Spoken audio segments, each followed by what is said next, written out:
Hello, my name is Marin Balabanov. This is part 3 of my Pixel Arts Comics project for the MediaArtsHistories program of the Danube University Krems. This time round we will see how I drew the actual comic on the Atari ST.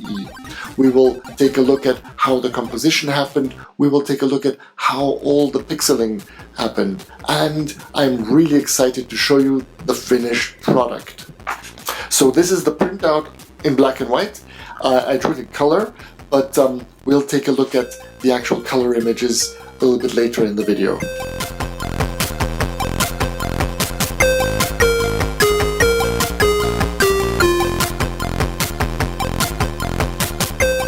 Okie dokie, so let's take a look at how I drew the pages. One of the main issues that I have is that the Atari ST screen only allows me to load up half of the page. So I can only hold half of the page in memory and work on it. This is not a limitation of the memory itself. This is a limitation of the application I'm using. It's called NeoChrome.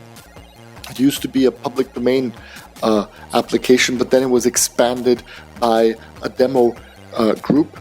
The main issue is I can only use half the page at one time.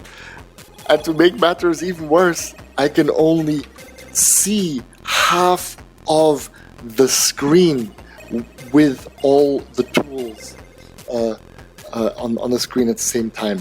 So this means I can only work on a quarter of the page at a time. So let's take a look at the individual steps.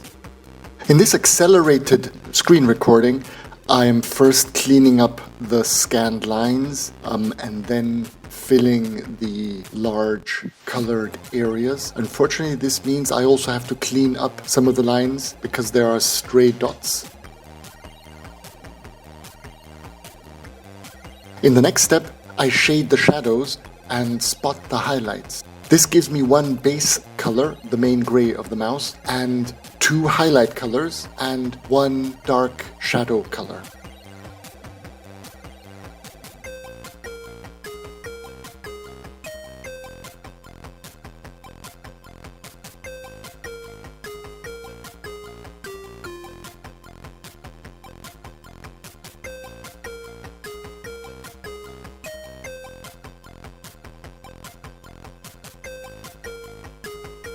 The green hand uses a similar gray for one of the shades, but because it is shaded from a light green to the gray, it looks like the whole hand is green.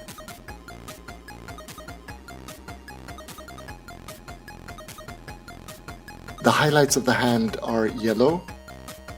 And then I start to dither between the colors to create a smoother gradient. This is particularly time-consuming because I draw every single dot individually. Then I outline the yellow glow around the mouse and the hand to set the silhouette off from the background. In the center of the bottom part of the screen, you can see the real-time zoom feature that shows the magnification of the work area at all times.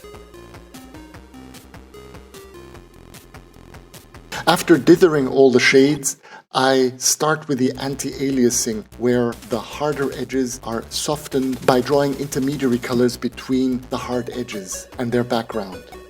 And finally, I draw the captions and word balloons and letter it using NeoChrome's built-in font. At the end, I only need to slightly adjust the letter spacing. So these are the necessary steps to finish this panel, to finish coloring it and to finish all the lettering. There are a lot of tiny little adjustments that have to be made to make the whole page complete. And then I repeat the whole process multiple times for each individual page. And the final result is the 5-page pixel art comic that I set out to complete.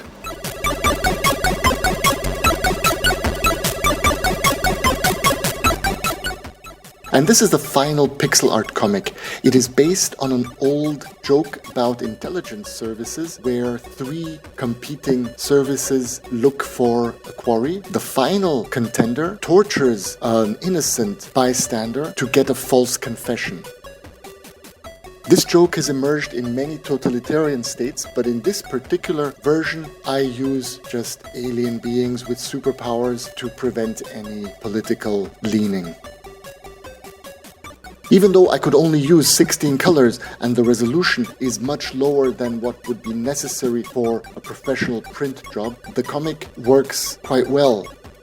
On most pages there are 5 or more panels and the font is legible. The shades are quite smooth and the individual figures have the colors they need. This means that this old hardware, with all of its limitations, can be used for actual comic book artwork, even though, admittedly, it is in a retro pixel style. Drawing comics takes a lot of planning, and drawing pixel art is very time-consuming. It puts you into a meditative state of contemplation, but the results speak for themselves.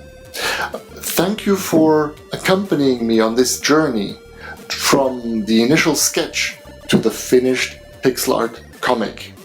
And this concludes the third part of my Pixel Arts Comics project for the Media Arts Histories program at the Danube University Krems. Thank you.